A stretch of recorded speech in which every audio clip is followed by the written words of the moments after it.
नमस्कार दोस्तों। एक बार क्या हुआ, एक व्यक्ति को दांत में रात भर दर्द होता रहा।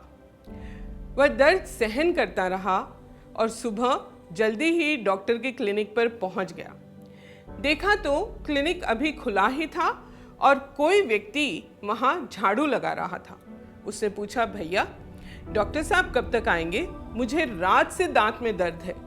झाड़ू लगाने वाले ने चिंतित स्वर में कहा, ओह, और झाड़ू तुरंत छोड़कर बेसिन में हाथ धोते हुए कहा, चेयर पर बैठिए, मैं अभी देखता हूँ। यह सुनकर वह पेशेंट हक्का बक्का रह गया और बोला, तुम देखोगे? पर तुम तो अभी झाड़ू लगा रहे थे।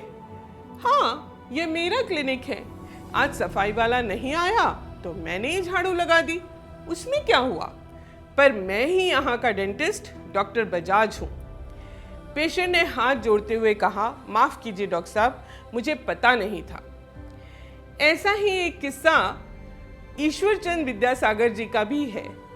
जब वे प्लेटफॉर्म पर किसी को लेने गए तो बिल्कुल सादे धोती कुर्ता पहने हुए थे। ट्रेन से उतरने वाले व्यक्ति सूटेड बूटेड थे। उन्होंने उतरते ही पूछा, यहाँ कोई कुली नहीं है? ईश्वरचंद जी ने आगे बढ़ते हुए कहा, आपको कहाँ जाना है? मुझे मशहूर शिक्षाविद ईश्वरचंद विद्यासागर जी के घर जाना है। ईश्वरचंद जी ने कहा, चलिए मैं ले चलता हूँ। यह कहते हुए उन्होंने उनका बक्सा सर पर उठा लिया और वे चलते गए। जब घर पहुंचे तो बक्सा नीचे रखकर उन्हें बैठाया और हाथ जोड़कर खड़े हो गए। बोले, मैं ही ईश्वरचंद विद्यासागर हूँ। मेहमान शर्म से पानी पानी हो गए। बोले, आपने पहले क्यों नहीं बताया? ईश्वरचंद जी ने कहा, हमारे गांव का छोटा सा स्टेशन है, यहाँ कुली की व्यवस्था नहीं है। आपको असुविधा हुई तो मैंने मदद कर दी, यह तो मेरा कर्तव्य ही था। अब दोनों उदाहरणों में बहुत सारे गुण हमें देखने को मिल रहे हैं, पर दोनों में एक खास बात है, वह ये है उनके दिमाग का खुलापन और मन की उदारता। दोनों ही व्यक्तियों ने किसी काम को छोटा नहीं समझा और ना ही उनके मन में कोई झिझक या हिचकिचाहट हुई। उनके मन में यह विचार भी नहीं आया जो हमारे मन में आ जाता है कि लोग क्या कहेंगे। मनोवैज्ञानिक कहते हैं कि बहुत से मनोविकार संकुचित मन और अनम्य या रिजिड विचारों की वजह से होते हैं। जब हम किसी बात को अपने मन में बैठा लेते हैं और कहते हैं, मेरी मुर्गी की 1.5 टांग, तो हमारा दिमाग जैसे बंद हो जाता है, उस पर ताला लग जाता है और चाबी खो जाती है। इसे हम कहते हैं मेंटल ब्लॉक। जब हम ओपननेस की वैल्यू अपनाते हैं तो इस तरह के रिजिड मेंटल ब्लॉक से उबर पाते हैं।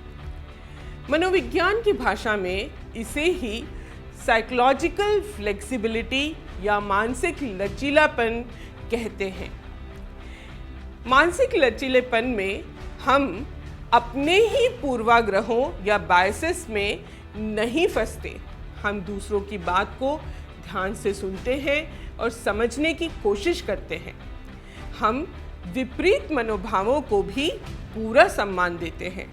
हम व्यक्तियों में मतभेद को मनभेद में परिवर्तित नहीं होने देते। हम विभिन्न तरह के लोगों और उनकी सोच का स्वागत करते हैं और उन्हें शामिल करते हैं। हम स्वयं भी सोचने, सीखने और समझने के लिए हमेशा तैयार रहते हैं। हमारे लिए कोई काम छोटा या बड़ा नहीं होता, ना ही कोई व्यक्ति छोटा बड़ा होता है। हम सभी से सीखते हैं, सभी को आदर देते हैं। हम बिना कारण किसी बात की आलोचना नहीं करते। इस तरह अपने अंदर लचीलापन विकसित करने से हम हर परिस्थिति में एडजस्ट हो जाते हैं, वक्त पड़ने पर सारे काम कर पाते हैं। मेरी एक क्लाइंट ने एक बार मुझे बताया कि उनके पिताजी ने उन्हें और उनकी बहनों को वो सारे काम सिखाए जो अमूमन लड़कों के काम माने जाते हैं, जैसे घर का बल्ब बदल देना, गैस सिलेंडर लगा देना, कारपेंटरी, मैसनरी, प्लम्बिंग के छोटे मोटे काम कर लेना, गाड़ी का टायर चेंज कर लेना इत्यादि। साथ ही उनके भाइयों को घर की सफाई, खाना बनाना, कपड़े धोना भी सिखाया। उस क्लाइंट ने कहा, इससे हम सब भाई बहनों में आत्मविश्वास बढ़ा और हम इंडिपेंडेंट बने। जीवन में लचीलेपन के इस दृष्टिकोण अपनाने से कई फायदे होते हैं, जैसे हमारी दूसरों के साथ रिलेशनशिप अच्छी होती है, हमारे रिश्ते मधुर रहते हैं, हम आत्मनिर्भरता से जीवन यापन कर पाते हैं। तीसरा, हम ज़्यादा नया और अच्छा सोच पाते हैं, हमारे अंदर क्रिएटिविटी और इनोवेशन की एबिलिटी बढ़ती है। चौथा, हम मानसिक और शारीरिक रूप से स्वस्थ रह पाते हैं और अपनी वेलबींग के लिए काम कर पाते हैं। पांचवा, हम अपने कार्यक्षेत्र में ज़्यादा कुशल और सफल होते हैं। और सबसे ज़्यादा महत्वपूर्ण ये बात है कि ओपननेस अपनाने से हम अपने कार्यक्षेत्र में ज़्यादा कुशल होते हैं और सफल भी होते हैं। हमारी मूवी लर्न एवरीथिंग में हमने ओपननेस की वैल्यू को दर्शाया है। हमारा आपसे आग्रह है कि आप इसे समझें और अपने जीवन में ग्रहण भी करें। धन्यवाद।